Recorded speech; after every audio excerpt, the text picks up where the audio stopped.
There was once a crow who lived in a deep state of sadness. His sorrow stemmed from his color, black. He believed that his dark feathers made him unworthy, unloved, and forgotten by the world. One day, while weeping bitterly, the crow was noticed by a wise monk. The monk, moved by the sight, asked, "Why are you crying?" The crow replied, "What else can I do but cry? My life is miserable. My color is black. No one admires me.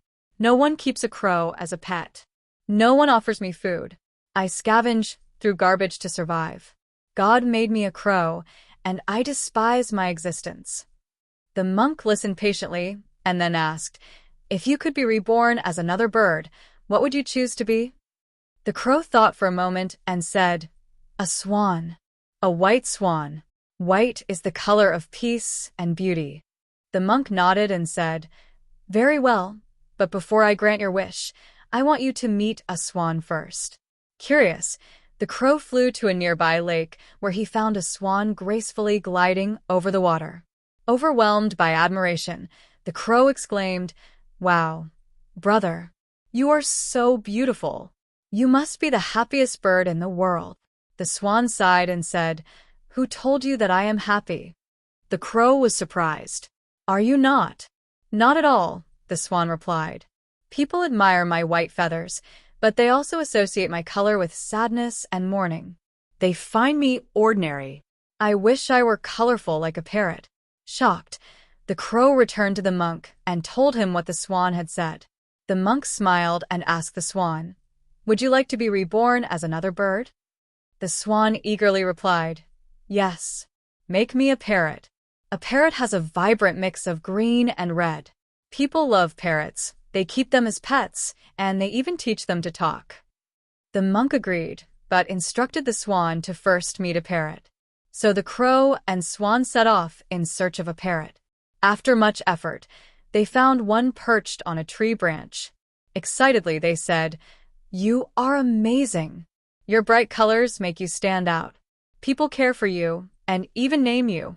You must be very happy." The parrot shook its head and said, "Who told you that I am happy?" The swan frowned. "Are you not?" "Not at all," said the parrot. "My color blends with the jungle, making me difficult to spot.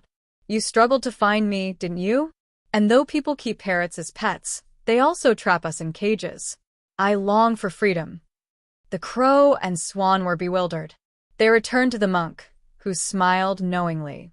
The monk then asked the parrot, "Would you like to be someone else?" The parrot eagerly said, "Yes. Make me a peacock." Peacocks are truly majestic. Their feathers are breathtaking, and when they dance, people gather to admire them. The monk agreed, but, as before, asked the parrot to first meet a peacock. So the crow, swan, and parrot hurried to find a peacock. When they finally saw one, they were mesmerized by its stunning feathers. "Peacock, you are the most beautiful bird. People admire you, take pictures of you, and wait eagerly for you to dance. You must be the happiest bird." The peacock shook its head sadly. "Who told you that I am happy?" The swan, confused, asked, "Are you not?" "Not at all," said the peacock. "Because of my beauty, I have lost my freedom.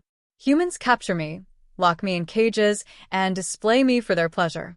I would trade all my beauty just to fly freely like the crow." The three birds were stunned. They had each thought that happiness lay in being someone else, yet every bird they admired carried its own burdens. Finally, they returned to the monk. The monk smiled and said, "Do you see now? Happiness does not come from being someone else. It comes from embracing who you are. If you always compare yourself to others, you will never be satisfied. The secret to happiness is self-acceptance and gratitude for what you already have."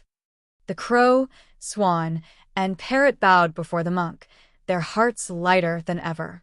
From that day on, the crow never envied another bird again. Instead, he embraced his wings, his feathers, and his life, just as they were. Moral: true happiness comes not from wishing to be someone else, but from appreciating who you are.